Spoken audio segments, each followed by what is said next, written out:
Hey, hi. We are live.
Good evening, everyone, and welcome to this presentation on nutrition care process in renal condition.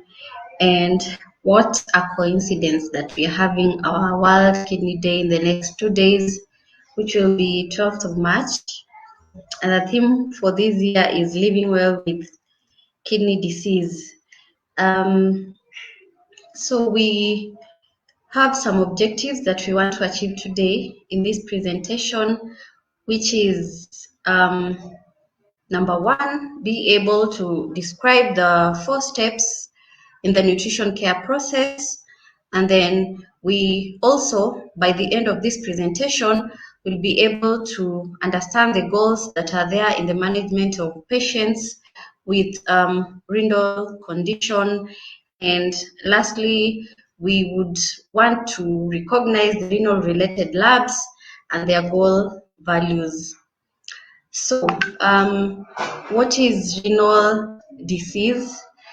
Renal disease or condition is defined as a decreased kidney function, or it is kidney damage for over 3 months, that is defined by a structural or functional abnormality of the kidney, with or without decrease in GFR, or if there's decrease of GFR over, like, which is below 60 mils per minute per 1.73 meters squared for over 3 months, that we term it as kidney disease. And this definition is from the KDIGO guideline of 2021. So there are several risk factors of the kidney disease, which are as follows. Number one, if there is a family history of kidney disease. Number two, if one has a history of high blood pressure, diabetes, cardiovascular diseases, among other risk factors.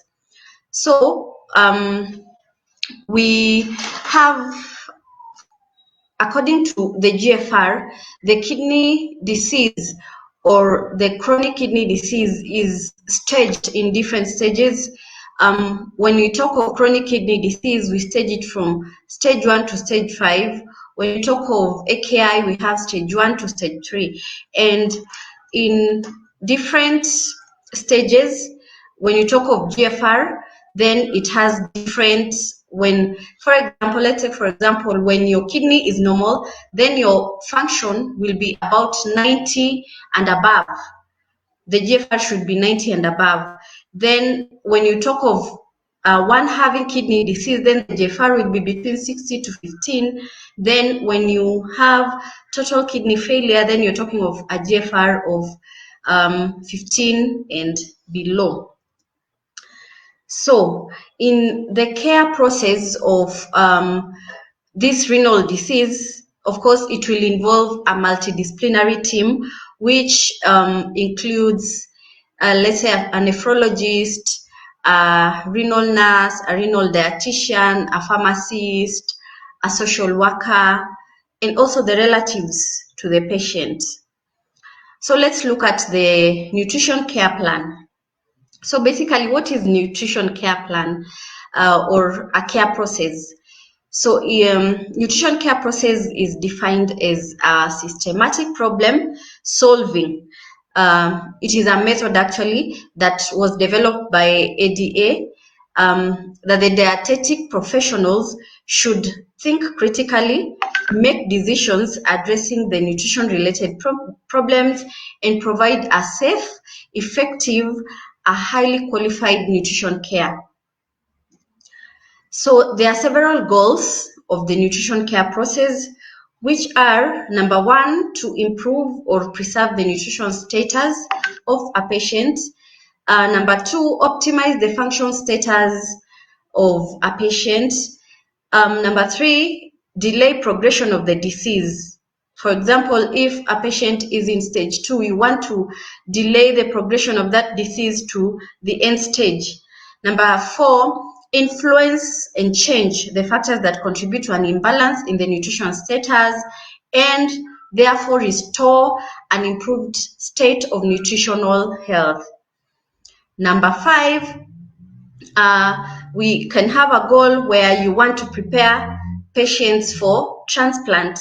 And lastly, you also want to adjust the diet to cater for catabolic events that may come up. So there are several steps in nutrition care process. Actually, there are 5. And number one is the nutrition assessment. Nutrition assessment, basically, you look at the nutritional health status of a patient. Number two is the nutrition diagnosis, which in nutrition diagnosis, you want to interpret the data that you have. Number three, it's nutrition intervention, where you want to develop a plan of action. And lastly, it's nutrition monitoring and evaluation, where you monitor the effectiveness of the plan that you have intervened. So we start from the first one, which is nutrition assessment. So in nutrition assessment, it is where data is taken in order to make decisions about nature and cause of any nutrition related problems. So in assessment, it is a very systematic process that you want to obtain, verify, and interpret the data accurately so that you describe the problem, the nutritional problem, and so you at the end of the day, you will facilitate the formulation of a nutrition diagnosis, and which will now be the next step of after assessment of the care process. Assessment also provides a means to reevaluate the nutrition program as a part of nutrition monitoring and evaluation. So basically, assessment, it gives a basis on how the next step of diagnosis and the rest of the nutrition care plan process are going to be implemented. So in assessment, there are several things that we may want to look at. More so when we are looking at the renal conditions. When you talk of anthropometrics, you may want to look at the weight, pre-dialytic weight, interdialytic weight, post-dialytic weight. You may want to know the dry weight of the patient. And for that matter, it will help you as a nutritionist to know whether the patient is, taking too much fluid, or the patient is, having edema, or the patient is, not adhering to the diet using the weight alone. Another thing in the anthropometric is the height and the BMI, which will guide us to know whether the patient is having malnutrition. The next in nutrition assessment, we want to look at the biochemistry, where biochemistry, you will look at the lab values. Take, for example, you may want to look at the full blood count, the UECs, which are very important in renal condition, the LFTs. You may want to look at the PTH, all that, the serum glucose, and this will help you in coming up with a nutritional diagnosis. And it is also very, very important for us as nutritionists to know the values, those that are within the reference ranges. Take, for example, when you're looking at the, say, potassium, the levels, you need to know the levels that are within the range. You need to know different lab values. For example, if you're using millimoles per deciliter for potassium, you may want to know that the normal reference ranges will be about 3.5 to 5.1, so that when you see the results of the patients, you're able to intervene well. Another component in assessment is nutrition focused physical exam. And this is also very, very important because it will show us the signs and symptoms of, let's say, fluid overload. If the patient is constipated, you look at the micronutrient deficiencies, maybe through the skin. You may also want to look at the fat and muscle wasting through the presentation of the skin. You may want to look at the tongue. How is this patient? The eyes, are they pale? So it is also good to also do the nutrition focused physical exams, since it will guide us in diagnosis, and also in other components of nutrition care process.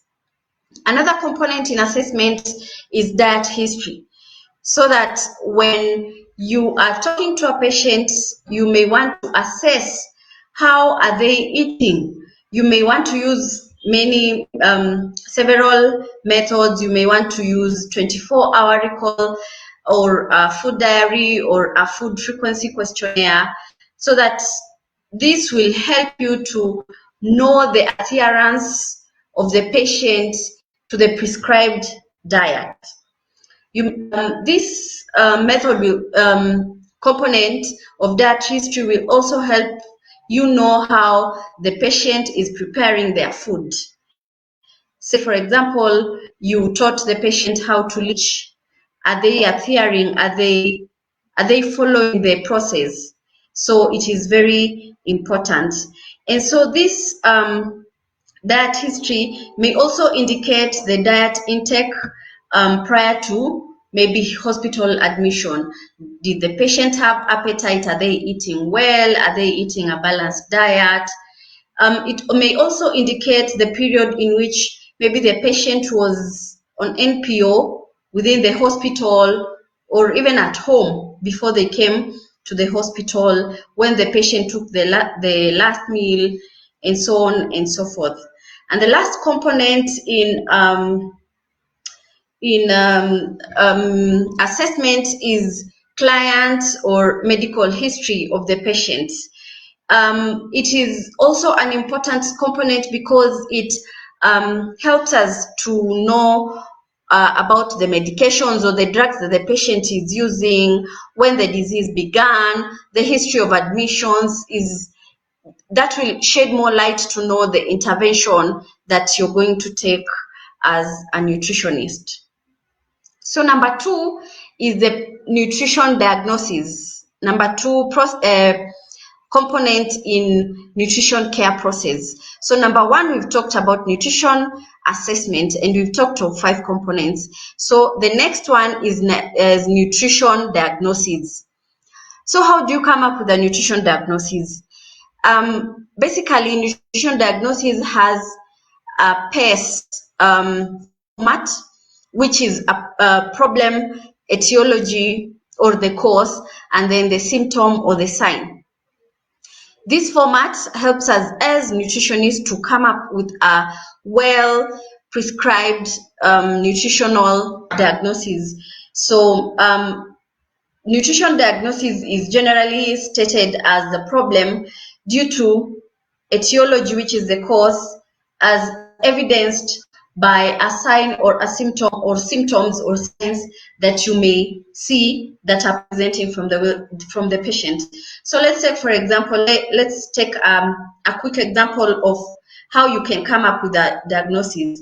So a patient has voluntary weight loss, which is now the problem due to inadequate energy intake, which is the etiology, the cause. That is the cause of the involuntary weight loss, as evidenced by what? By maybe the patient has lost 8 kilos of weight within 4 weeks. So when you're stating your nutrition diagnosis, you want to follow the PACE format. You have to state the problem, the cause of that problem, which is the etiology, and any sign or symptom. Another example would be, let's say you've realized the patient has hyperkalemia. So your problem is hyperkalemia due to what? Maybe the patient, from the history, that history, from the first step, you've realized the patient took 1, 2, 3 things, maybe potatoes. And what is the evidence of hyperkalemia is through the biochemistry, which will show you the lab value of potassium. Maybe the potassium value will be 7.2, then that means the patient has hyperkalemia. So your diagnosis will come up with the problem, the cause of that problem, and the evidence. You have to give the evidence of your diagnosis. The third step is intervention in the care process. So how do you do nutrition intervention? Basically, nutrition intervention involves planning and implementing. So one should prioritize the nutrition diagnosis when you're planning or when you're intervening. So let's say, for example, your patient has come in and they have fluid overload, uremia, hyperkalemia. So how will you prioritize your intervention? So you look at the order in which the patients will be affected by the problems that they've come in with. So for me, what I'll start with is hyperkalemia, because hyperkalemia can kill the patient like immediately if they are not attended to. So you address hyperkalemia, and then you can go in order of priority. Then you can maybe address fluid overload, then uremia. So you should prioritize your nutrition diagnosis in your intervention. So then you should arrange your problems in order of importance and urgency for the patients and come up with ideal goals and the patient-focused expected outcomes, so that when you know you want to address hyperkalemia first, how long are you intending to address this? What is your problem? What is your goal? And are the expected outcomes realistic? Okay, so implementing the intervention that you've made then would be the next step. And then in monitoring and evaluation. So in monitoring and evaluation, you determine the degree to which progress is being made and whether or not the client goal or the desired outcomes of the nutrition care are being met. So that when a patient, for example, comes in with hyperkalemia and say it's not too high, maybe it's 5.7, and they've gone for dialysis, then you want to probably do a nutrition counseling and talk to them about the foods that are high in potassium, so that they can limit their intake, so that when do you expect your desired outcome, your goal, when do you expect to meet this goal? So you put a realistic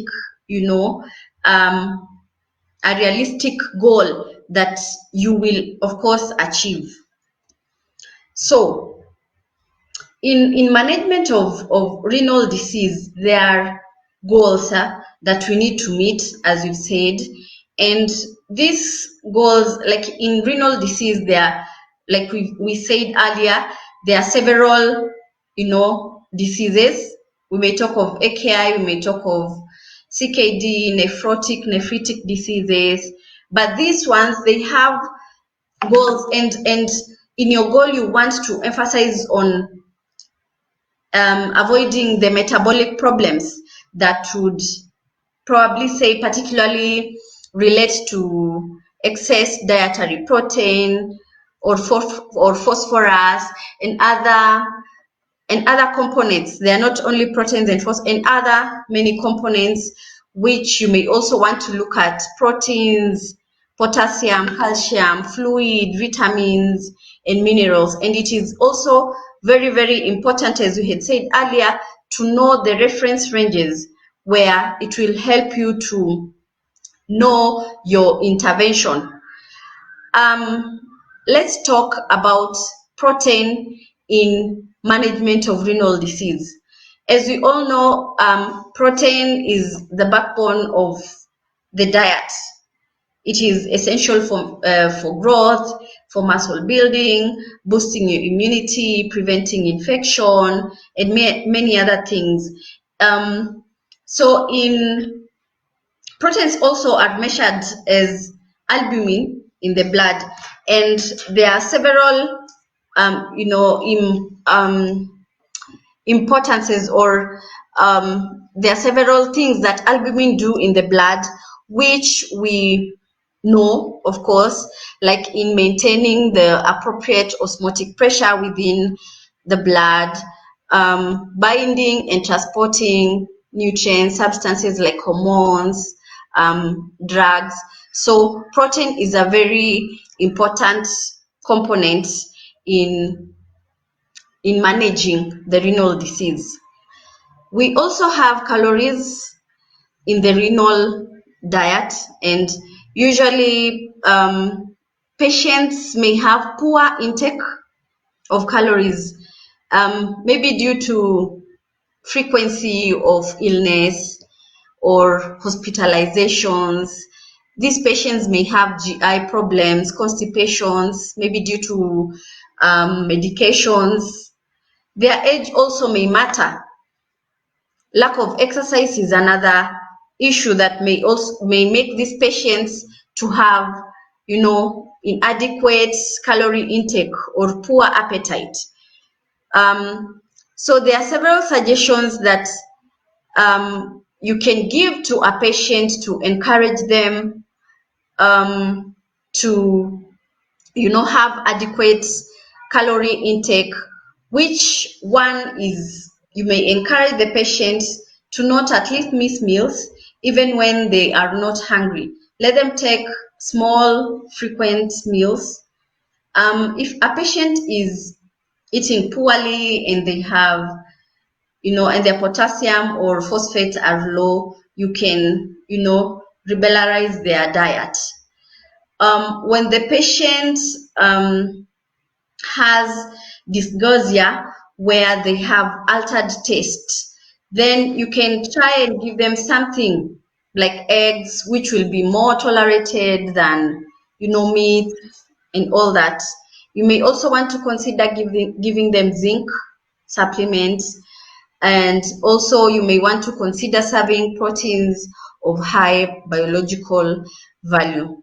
So let's look at the medical nutrition therapy in several cases, like when the patient is not on dialysis yet, when the patient is on dialysis, when the patient is preparing for transplant, because it is through this medical nutrition therapy that will help us intervene, in management of these patients.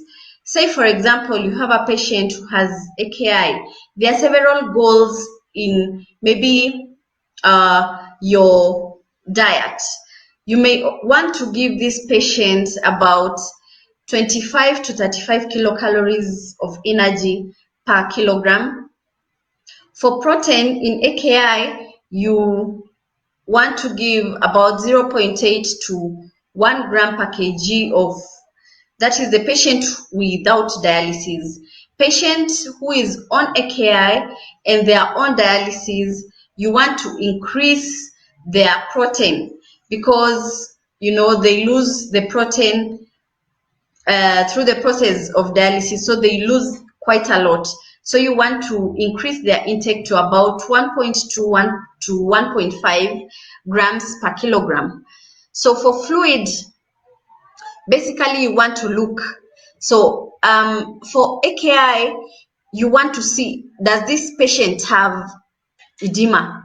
If the patient has edema, then you want to limit their fluid intake to about 24-hour urine output plus maybe 500 mils only of fluid.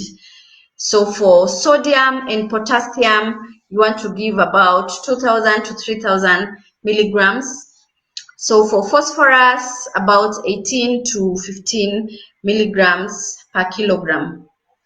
And for phosphorus, you may want to consider, if the phosphorus is quite high, you may want to consider giving food with the phosphate binders. All right, so we go to CKD, which is chronic kidney disease in stage 1 and 2. Stage 1 and 2, basically, there are not much restrictions. the patient's protein need would be normal, 0.8 grams per kilogram per day. The calories as well, 30 to 35 kilocalories per kg per day. For sodium, normal use, potassium as well, phosphorus too, unless the patient is starting, to have elevated, sodium levels or potassium levels or phosphorus levels. For fluid, again, you won't limit unless the patient is having edema. Stage 3 and 4 of CKD, the protein is normal, 0.8 grams per kg per day. Calories as well, 30 to 35. Sodium, you want to give 2 to 3 grams per day. Potassium, you want to give the normal levels, 2000 milligrams, unless the patient is hyperkalemic. Phosphorus, about 800 to 1000 milligrams per day. So for calcium, you want to give about 1.2 to 1.5 grams in stage 3, but in stage 4, you want to give more, about 2000 milligrams. Fluid, you give normal unless the output is less than a liter. So if the patient is on hemodialysis, the energy requirement will be guided by several factors, which will be, you want to look at their age, their physical activity, their weight status, and basically you will want to give between 30 to 35 kilocalories per kilogram per day. Protein in hemodialysis, you want to give about 1.2 grams per kilogram per day of high biological value. And so we prefer proteins of high biological value. Sodium would be about 2 grams per day. That is basically a normal, range. So you also want to advise the patient to change their lifestyle, their dietary modifications to recommend so that they may reduce the risk of cardiovascular diseases in chronic kidney disease. For potassium, you want to give about 800 to 1000 milligram per day. And we also want to advise on how to reduce potassium intake. You need to show the patient the foods that are high in potassium and fruits as well, so that they may reduce their intake. Phosphorus, when the patient's GFR reduces about below 60 mils per minute per 1.73 meters squared, then you want to restrict, but otherwise advise on limiting foods that are high in phosphorus. So phosphorus control aids in prevention of secondary hyperthyroidism, renal bone disease, and soft tissue calcification. Phosphorus and calcium with PTH hormone goes hand in hand in preventing renal bone disease, so that when your phosphorus is high, then you want to limit foods that are high in phosphorus, or give phosphate binders with meals, so that the patient may not have the renal bone disease. So for calcium, we should not exceed the 2000 milligrams per day. And calcium concentration is very important in regulating parathyroid hormone secretion, so that it may not affect the bone integrity and the soft tissue calcification. For vitamins, we all know that the water-soluble vitamins are dialyzable. So it is important to individualize the need as per the patient. So you may want to give calcium, you may want to give zinc supplement, vitamin D3, and these supplements, they need, patients should be advised to take them with the supervision of a physician. So when you're preparing your patients when the patients are on hemodialysis, they are being prepared for transplant. And when they've been transplanted, then the requirements change depending on the acute and chronic phases of the kidney transplant, where you want to give energy of about 30 to 35 kilocalories per kilogram. And this can be adjusted to suit the desired body weight during the chronic phase. So that you may find patients who are in the chronic phase, they may want to, reduce their calorie intake because of maybe they've gained quite a lot of weight. So for protein, in the acute phase, you give a high protein diet, which is about 1.3 to 2.0 grams per kilogram, because the patient has been transplanted, the wound is still healing, so you want to give more protein. And when now they come to the chronic phase, when the wound has already healed, you want to reduce the protein intake to about 0.8 to 1 gram per kilogram. For carbohydrates, it is advisable that we advise our patients to limit their intake of simple carbohydrates and emphasize on complex ones. They should also check their portioning and distribution.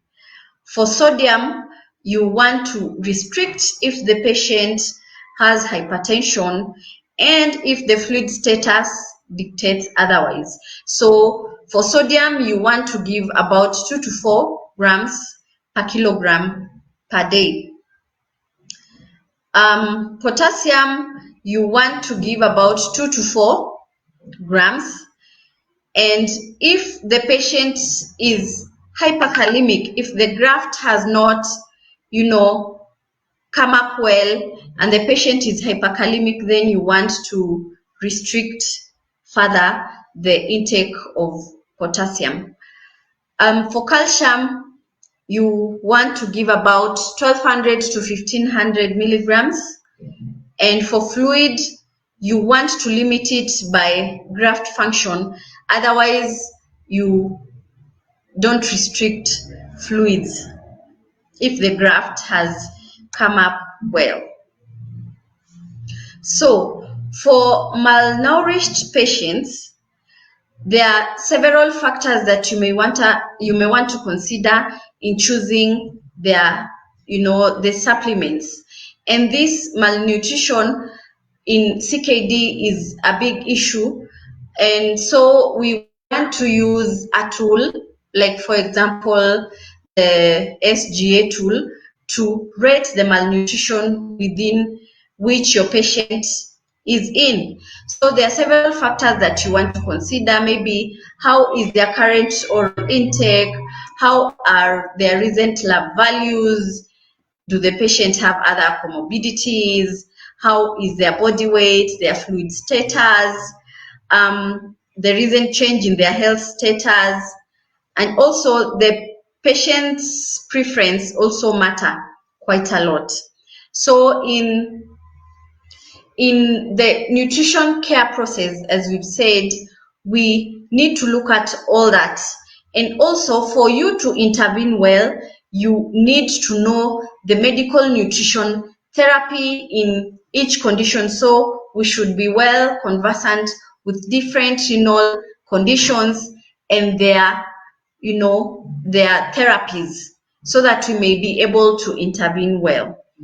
And for us to understand better, we have a case study where we have a patient who is male, and upon visits, the differentials showed hypertension and end-stage renal disease. And their current diagnosis, of course, is now the end-stage renal disease secondary to hypertension.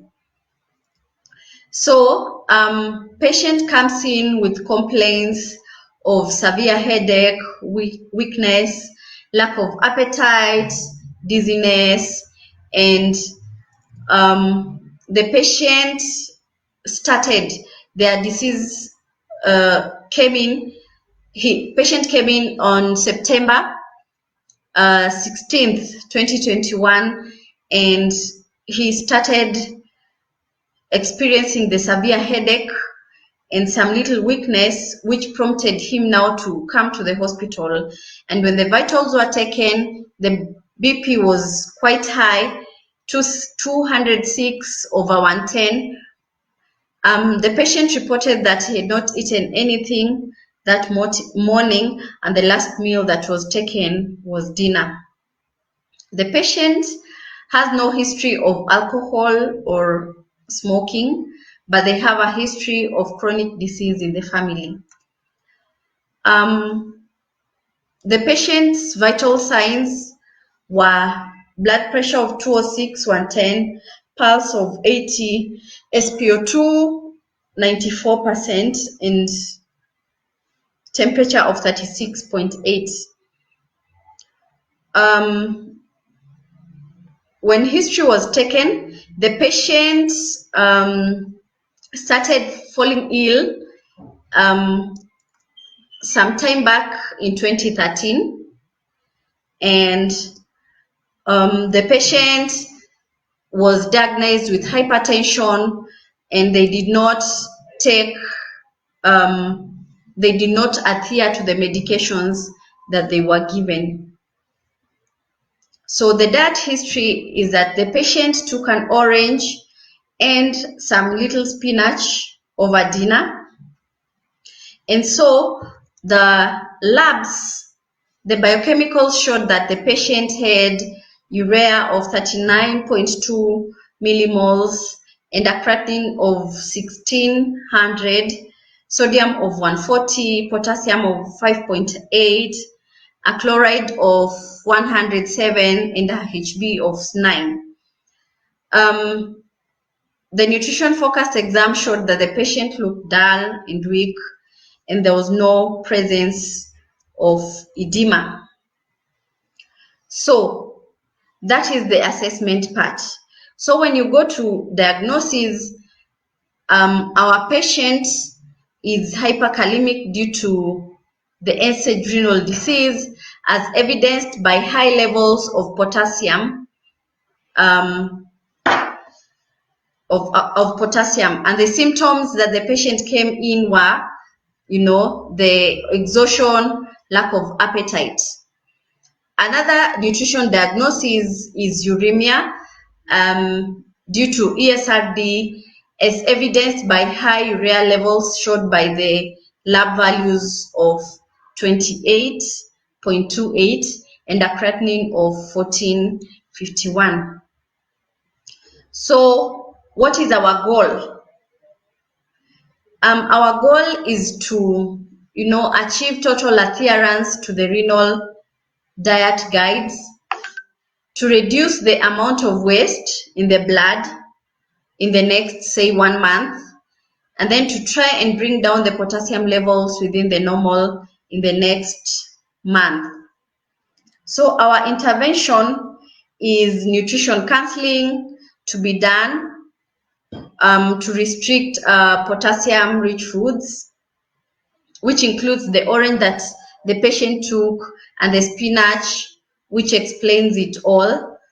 And then the patient also counseled to limit protein intake and encouraged to take proteins of high biological value. Since the patient has no appetite, patient is encouraged to take small meals frequently, and also patient counseled on the DASH diet because of the hypertension. So when you're doing your monitoring and evaluation, you want to look at your goals. So the number one goal would be potassium, which the goal can be partially met or fully met depending on the values that you want to look after maybe a month. So say after 1 month the potassium was 5.3 from 6.0, so that the goal will be partially met, because of course the potassium has not come back to the reference ranges, but at least it has reduced. You also want to look at your creatinine and urea. So you may want to say that you have also met your goal partially, because the potassium levels after a month, they came down to about 22 from 28, and your creatinine came down to about 1200 from 1600. So basically that is your monitoring and your evaluation. And so you also need to come up with a follow-up plan, which will be, maybe you want to see the patient in the next dialysis session and see if the patient has started eating well. And so another nutrition review will be maybe in the next 1 month. So you want to come up with a comprehensive care plan, and at the end of the day, you want also to follow up the patient and see how the patient is doing. So in essence, what you are saying, when you're monitoring the nutrition status of patients with renal conditions, you may want to assess them frequently, say quarterly, using a tool of your choice, maybe the SGA tool.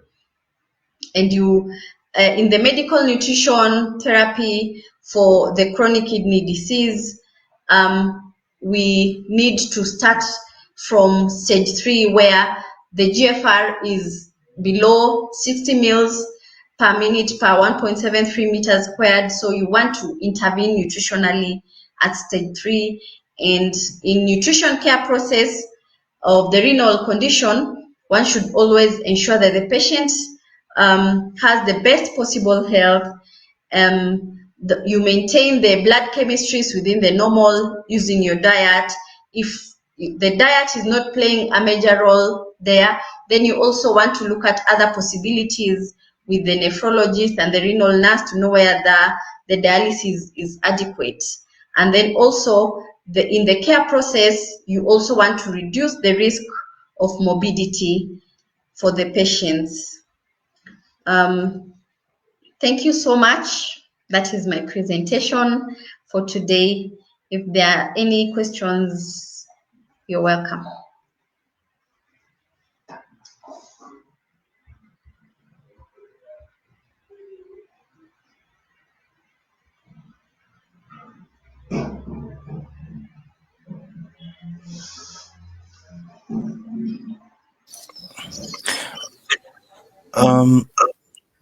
Thank you, Priscilla, for that wonderful presentation. And I'll ask you to invite your fellow panelists, and then you can have a panel discussion. You can be able to discuss the topics of areas of interest, which includes when you're talking about diagnosis, what are you looking at? The problem, the etiology, the science. You can be able to look at that. What forms of intervention can you be able to employ? We have a number of them, so we need to at least get to hear what interventions sometimes we're looking at. And when you're also looking at the assessment in the laboratory, there are certain things that would be able to alert the caregiver that these are red flags. What do the nutritionists need to look at in terms of the care process? So I'll leave it to you so that you can be able to welcome your fellow panelists and have a discussion. Okay. Thank you, Milan. So, you're most welcome, Penina, Susan, Effie. Who's this? Laureen. You're most welcome. We can take it from there in more discussion on the nutrition care plan.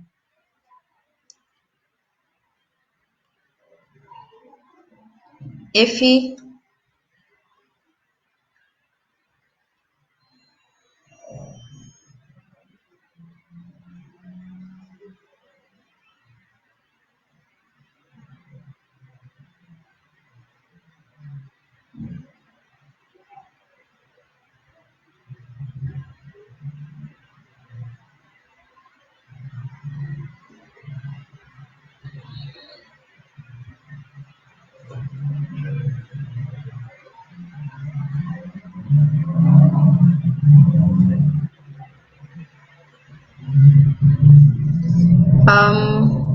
Who's around? Susan, Lauren.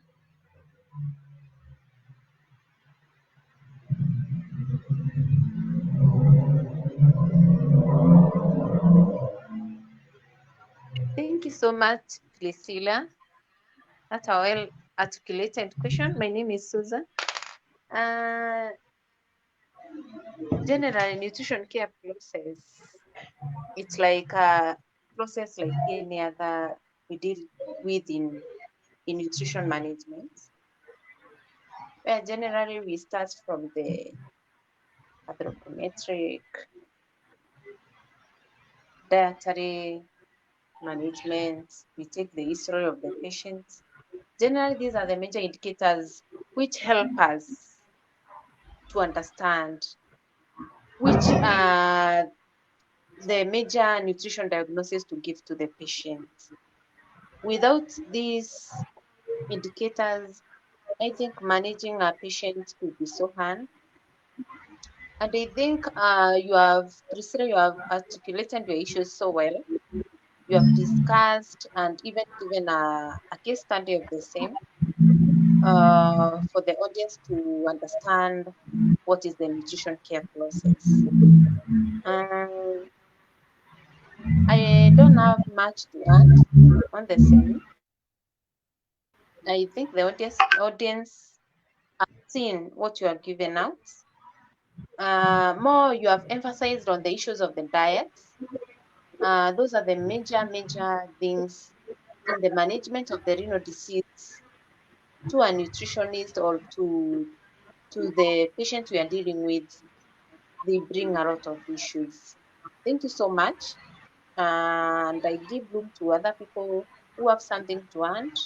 They can add. Back to you, Priscilla. Thank you, Susan.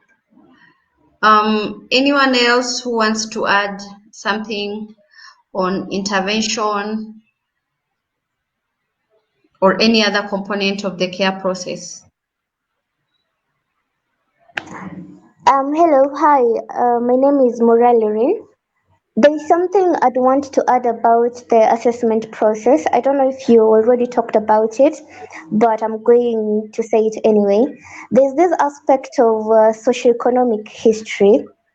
I believe it's a very important bit of the assessment part because this is when you get to know if your intervention is actually going to come to be, like you're telling your patients to have high biological value. Is your patient able to afford that? Yeah, because if you tell your patients just to take whatever you want them to without having a background check of affordability, of availability, and stuff like that, you might not be able to reach the end goal.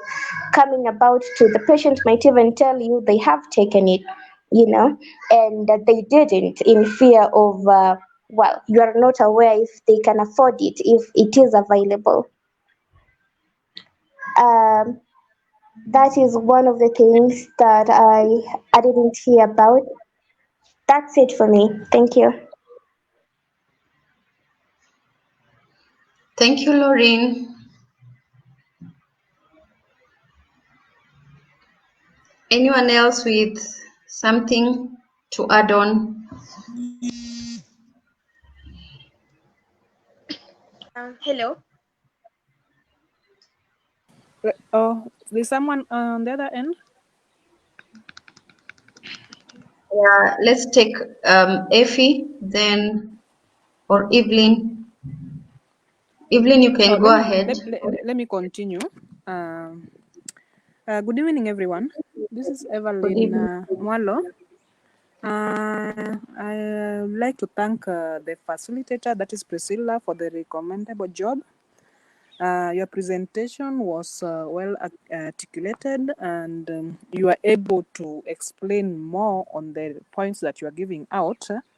I would just like to add on one thing. When we are doing a nutrition care process or maybe the interventions, let us do we individualize the interventions. Let's not do a blanket recommendation. For example, we have different patients with different symptoms and presentations of their things. So if maybe someone is having a CKD and maybe they presented themselves with hyperkalemia, let's not maybe presented with maybe hypokalemia. So you don't need to restrict on maybe the potassiums, but work on the managing the hypokalemia. If they have hyperkalemia, work on the restrictions or limiting things that are maybe making the patient have hyperkalemia. So, good job. Thank you, Eve. That is a very good point to note. In nutrition intervention categories, we actually individualize approach. We use individualized approach to care, so that whether it's food or nutrients delivery, you want to take each patient by themselves and not a blanket care, as you've said. Thank you so much. Anyone else?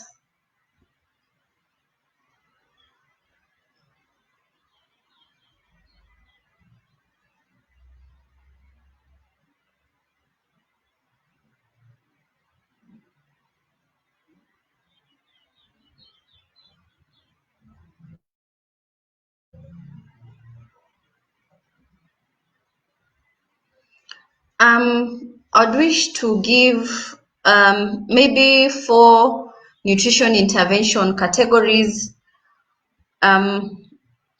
which I want to believe maybe they didn't come out clearly. The first one is the food nutrient delivery, and then nutrition counseling. Then there's nutrition education and coordination of nutrition care. As we had said, the care is not I cannot take care of the patient alone as a nutritionist. We need other team members to come in to take care of this patient. So intervention, we need a coordination of the care, plus also the relatives also. They may want to, be given the nutrition education, nutrition counseling, the food and nutrient delivery. So those are the major 4 components in intervention. Okay. Anyone else?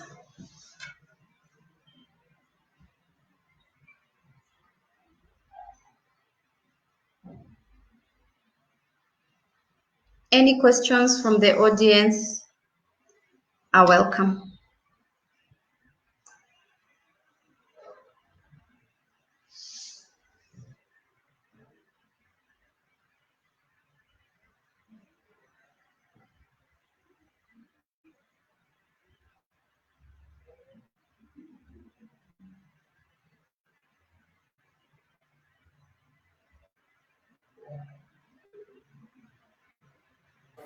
I think they'll have more questions as we continue presenting throughout the week. And being today was the first day of our presentation, maybe Yeah, so that's a good job there. Thank you, Evelyn. So, Milan, maybe you want to guide us from here? Okay. So tomorrow we are doing hemodialysis by Effie. I think I will say thank you for the wonderful presentation. Let us look more into these activities as we go on. And I want us to be able to mobilize our friends to be able to participate in these live discussions starting today as we roll. Thank you. We'll discuss the others after this.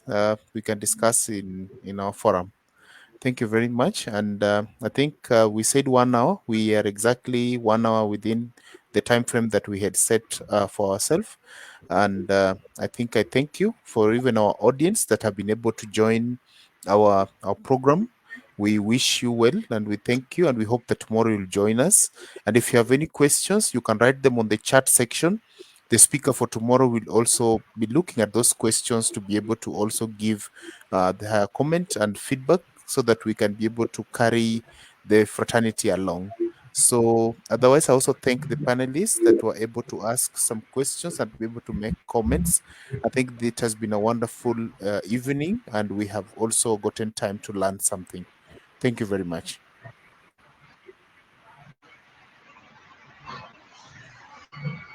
Thank you too, Milan.